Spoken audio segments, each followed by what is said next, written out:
Welcome to Hidden Coin Value, and before you take another step away from that old coin jar sitting on your shelf, I want you to stop, take a breath, and really think about what might be hiding inside it, because what we are about to reveal today is the kind of story that makes people's hands tremble when they realize what they almost threw away, what they almost spent at a gas station, what they almost handed to a cashier without a second glance. And we are talking about a coin so small, so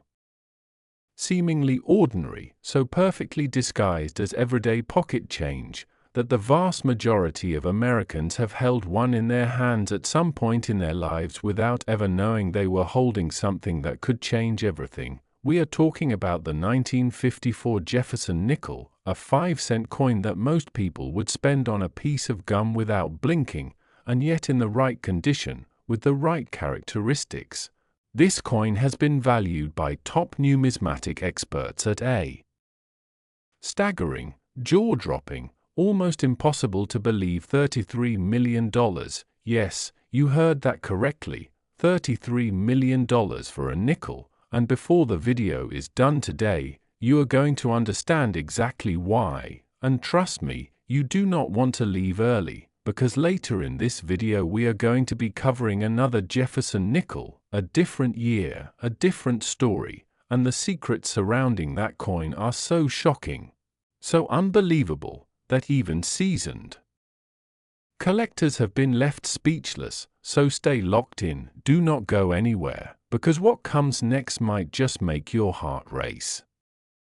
Now let us go back to 1954. Back to a time when America was riding a wave of post-war optimism, when families were moving into suburban homes, when television was just beginning to reshape culture, when Eisenhower was in the White House and the American dream felt more tangible than ever before, and right in the middle of all that energy, the United States Mint was doing what it had been doing for decades, striking millions upon millions of nickels bearing the dignified profile of Thomas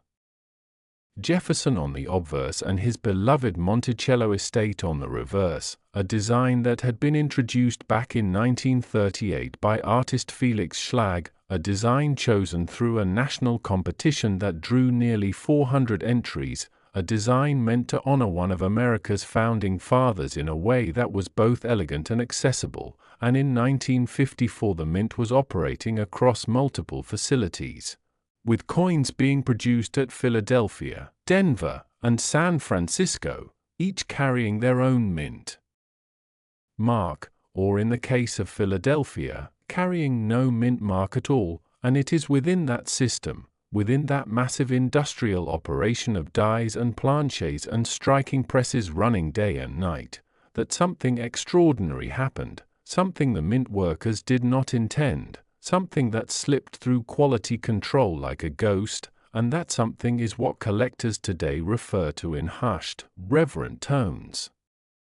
To understand why the 1954 Jefferson Nickel can command the kind of valuations we are talking about, you first have to understand what makes any coin transcend its face value and enter the realm of the truly priceless, and that comes down to three things: condition, rarity, and error. And when all three align in a single coin, when the stars line up just perfectly, you get something that the numismatic world essentially has no ceiling for, because rarity drives desire, desire drives competition,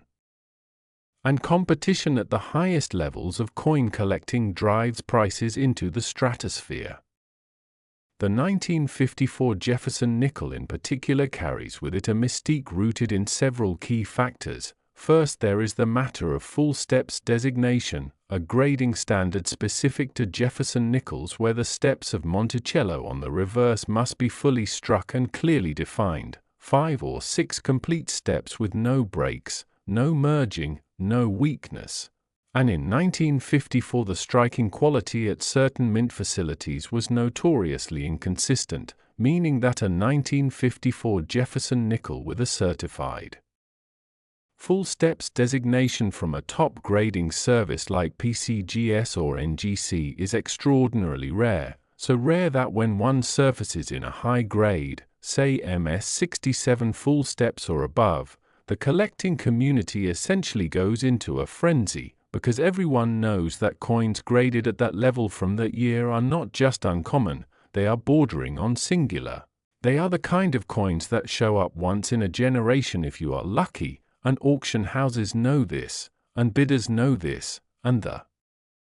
numbers that get thrown around in those rooms reflect a desire that goes far beyond simple investment. It becomes something almost emotional, almost spiritual, as if owning that coin is owning a perfect, frozen moment in American history. But condition and full steps are only part of the story, because alongside the standard strikes there are the errors, and this is where things get truly wild. This is where ordinary pocket change transforms into something museum-worthy, something that defies explanation, something that makes you want to run home and check every coin you own right now.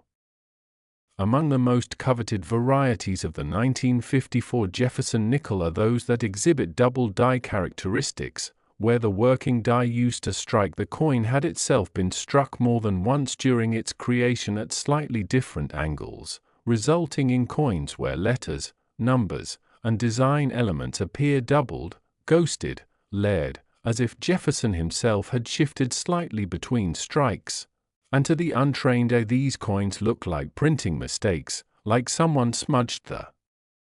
design, but to a collector, to someone who understands what they are looking at, that doubling is the fingerprint of a mint error so desirable that it can multiply a coin's value by factors that seem mathematically unreasonable. And then there are the off-center strikes, coins where the planchet was not properly aligned within the collar during striking, resulting in a design that is shifted to one side, sometimes dramatically, sometimes subtly, and these off-center 1954 nickels, especially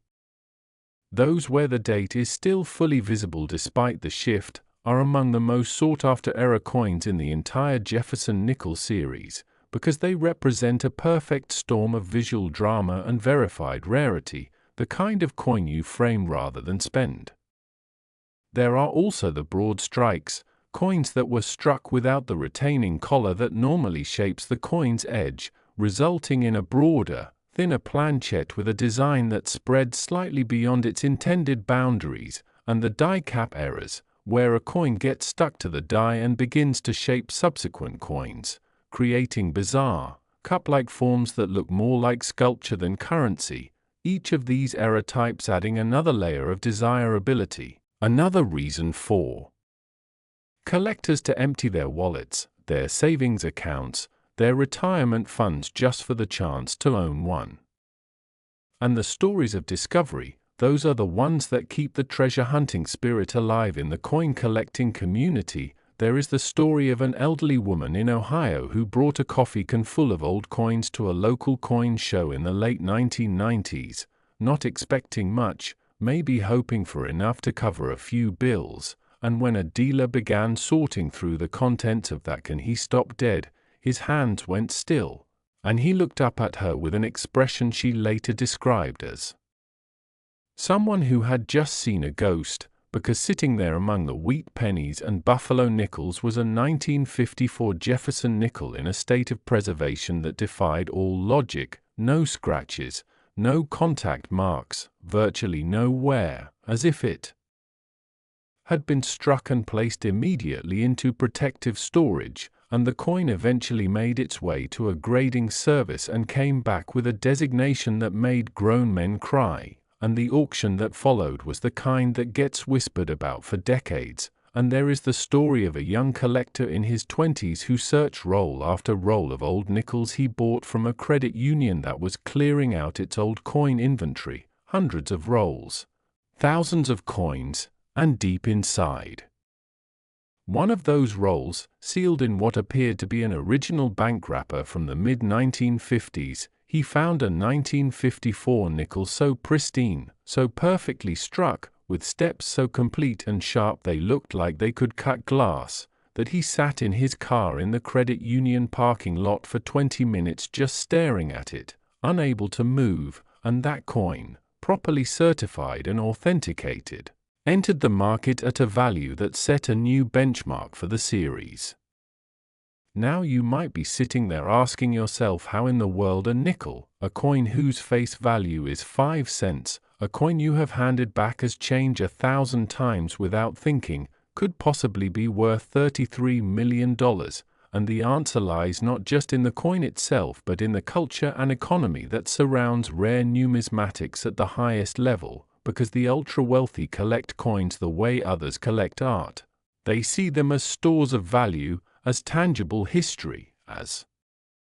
items that can never be reproduced or replicated because the original dies are long gone, the original mint conditions long vanished, and the original context of 1954 America long dissolved into memory. And when a coin exists at the absolute pinnacle of its series, when it combines perfect grade with extreme rarity with documented provenance and certified authenticity, it stops being a coin and starts being something else entirely. It becomes an artifact, a time capsule, a physical piece of a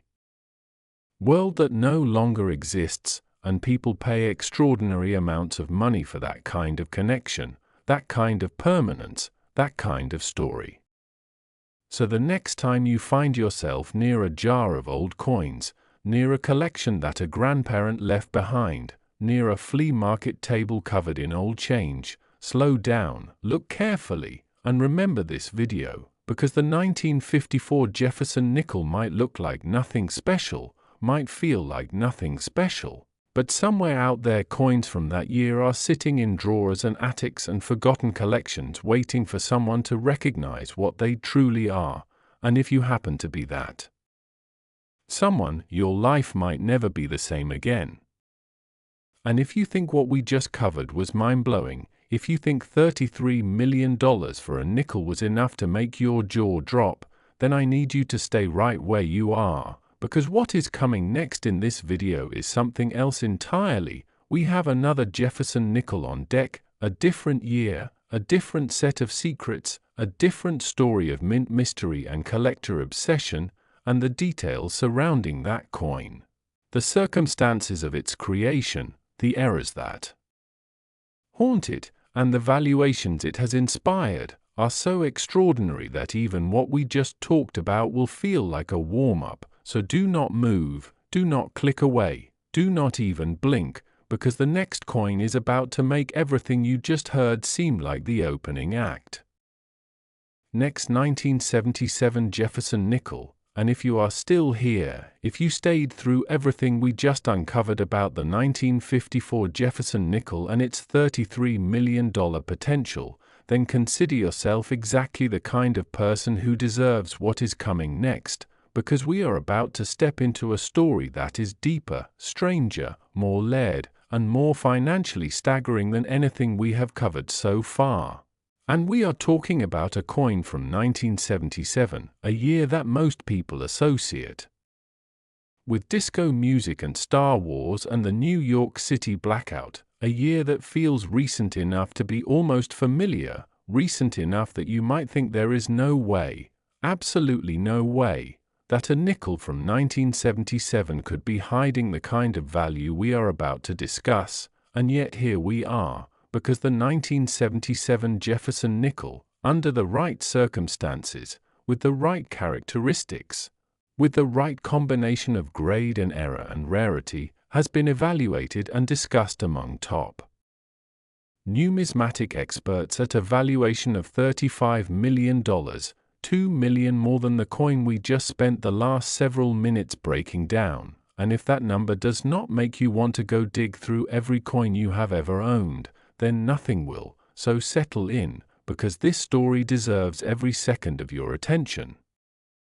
To truly appreciate the 1977 Jefferson Nickel and why it carries the kind of weight it does in the rare coin world, you have to understand the era in which it was produced, because context is everything in numismatics, and 1977 was not just any year in American history. It was a year of transition, a year of cultural turbulence, a year when the United States was still shaking off the economic hangover of the early 1970s, when inflation was biting into household budgets, when the country was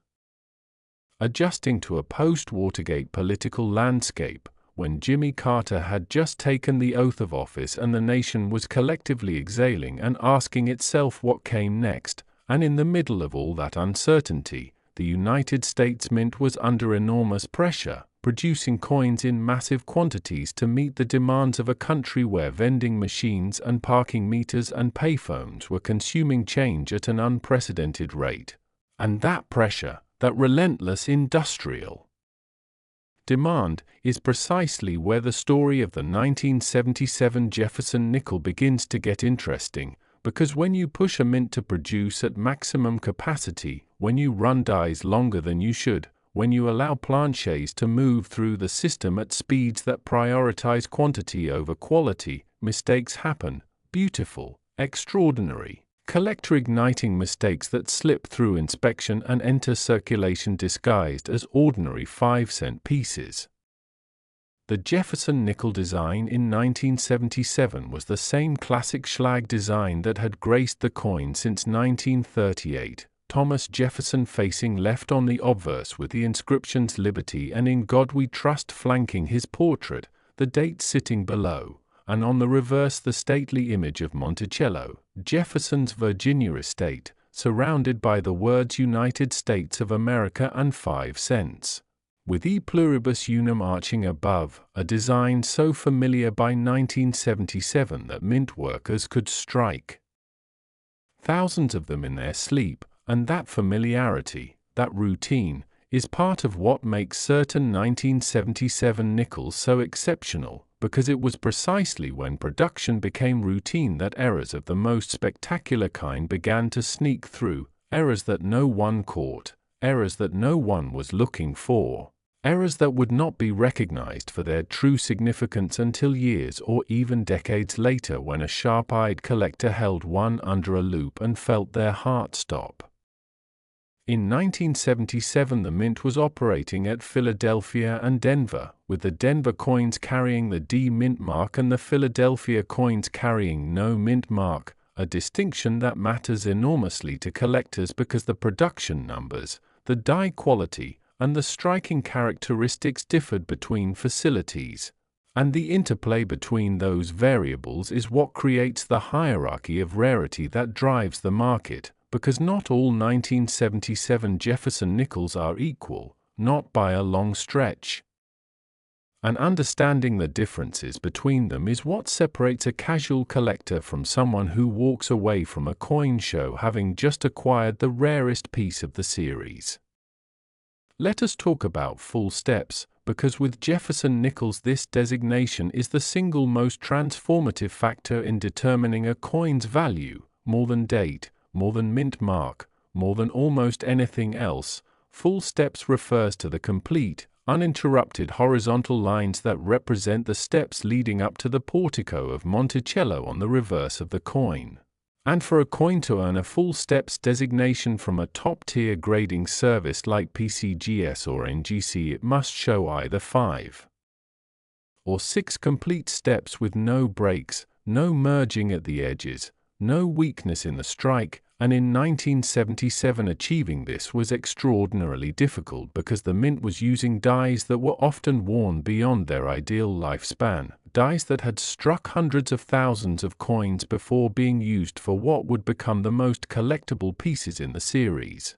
And the irony of numismatics is that sometimes the very last coin struck by a die, just before it was retired, captured the finest details because the metal flowed differently under the pressure of an exhausted die, and occasionally, just occasionally, a coin came out with steps so sharp, so perfectly defined, so geometrically precise that collectors who see them today describe the experience as almost surreal, like looking at a coin that was never meant to be this perfect, a coin that exists outside the normal rules of what that year and that mint should have been capable of producing. And then there are the errors, and this is where the 1977 Jefferson Nickel truly separates itself from the history of the series, because 1977 produced some of the most dramatic and well-documented mint errors in the entire Jefferson Nickel canon, and collectors who have dedicated their lives to this series speak about them with a reverence that borders on the religious. Among the most extraordinary are the 1977 double-die obverse varieties, coins where the obverse die was hubbed incorrectly during its creation, resulting in a doubling of Jefferson's eye, his ear, the lettering of liberty, and the date itself. And when you hold one of these coins and tilt it under proper lighting and see that ghostly second image layered over the first, see Jefferson seemingly looking in two directions at once. See the word liberty written twice in almost the same space, you understand immediately why collectors have paid fortunes to own them, because they are not just coins, they are evidence of a mechanical process gone beautifully wrong. They are monuments to human imperfection preserved in metal, and the 1977 double-die obverse in high grade with full steps is considered by many experts to be one of the single most desirable Jefferson nickel varieties ever documented, a coin so rare that confirmed examples can be counted without running out of fingers on both hands. Beyond the double die there are the repunched mint mark varieties on the 1977 D, coins where the D mint mark was punched into the working die more than once at slightly different positions, creating a D that appears to have a ghost or shadow behind it, and while this sounds like a minor detail, it is precisely the kind of detail that sends collectors into bidding wars, because repunched mint marks are verifiable, certifiable, and documented in the major variety catalogs, meaning that a collector who owns one has something that can be authenticated, catalogued, and understood within the broader history of the series, and that documentation, that provenance, is what transforms a curiosity into a certified treasure.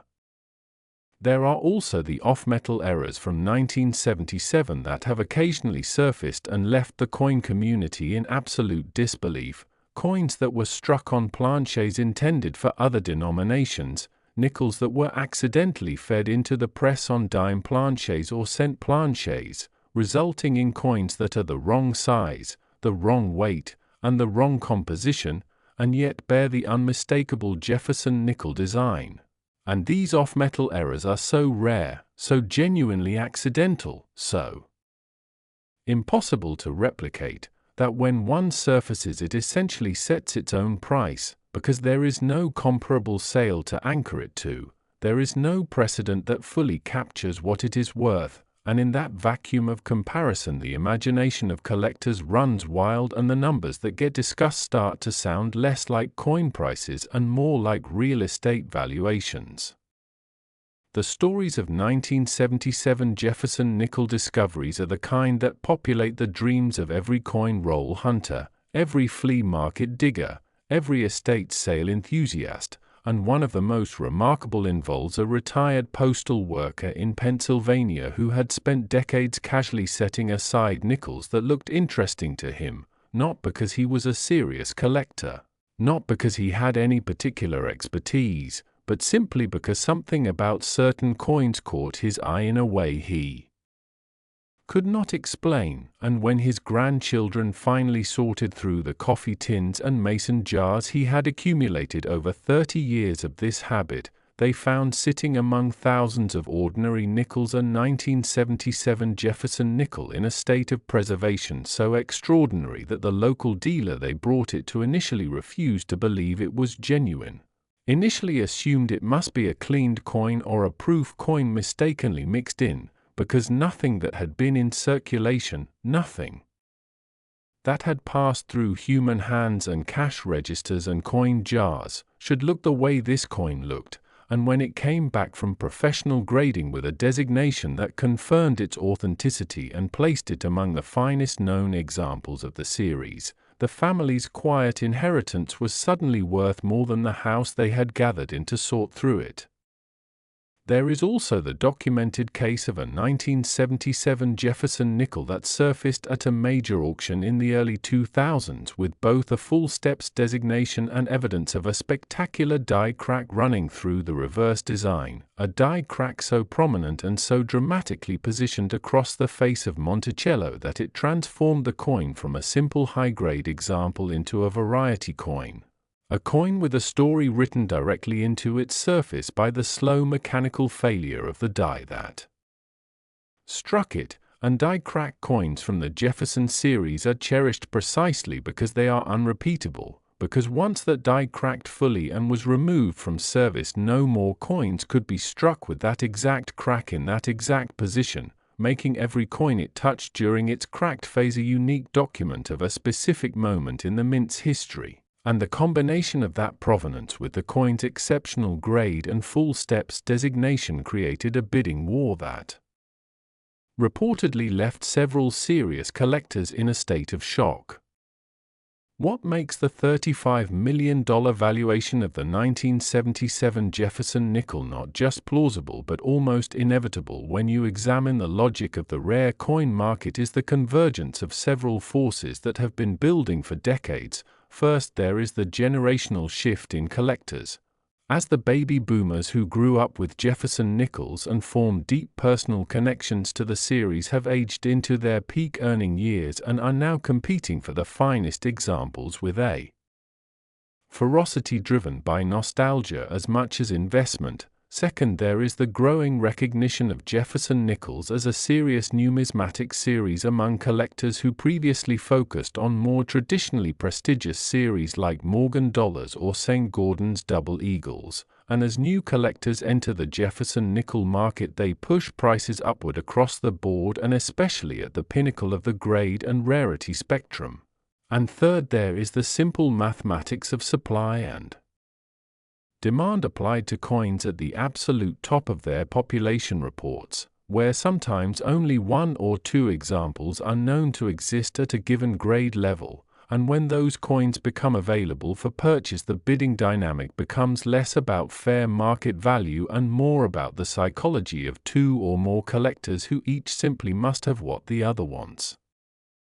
So here is the truth that this video wants to leave you with. The truth that the 1977 Jefferson nickel represents as powerfully as any coin we could have chosen to examine today, and it is this: the line between worthless pocket change and life-changing treasure is often invisible to the naked eye. It requires knowledge, it requires attention. It requires the willingness to look at something ordinary and ask whether it might be extraordinary, because the 1977 Jefferson nickel did not announce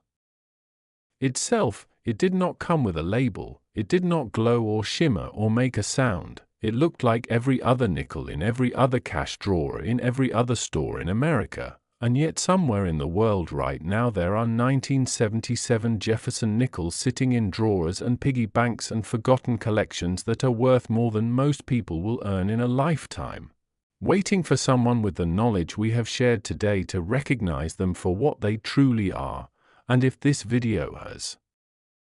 done one thing, if it has planted one seed in your mind, let it be this: look at your coins, really look at them, because the next coin you pick up might just be the one that changes everything. And this has been Hidden Coin Value. Thank you for staying until the very end, because the people who stay until the end are always the ones who find the treasure.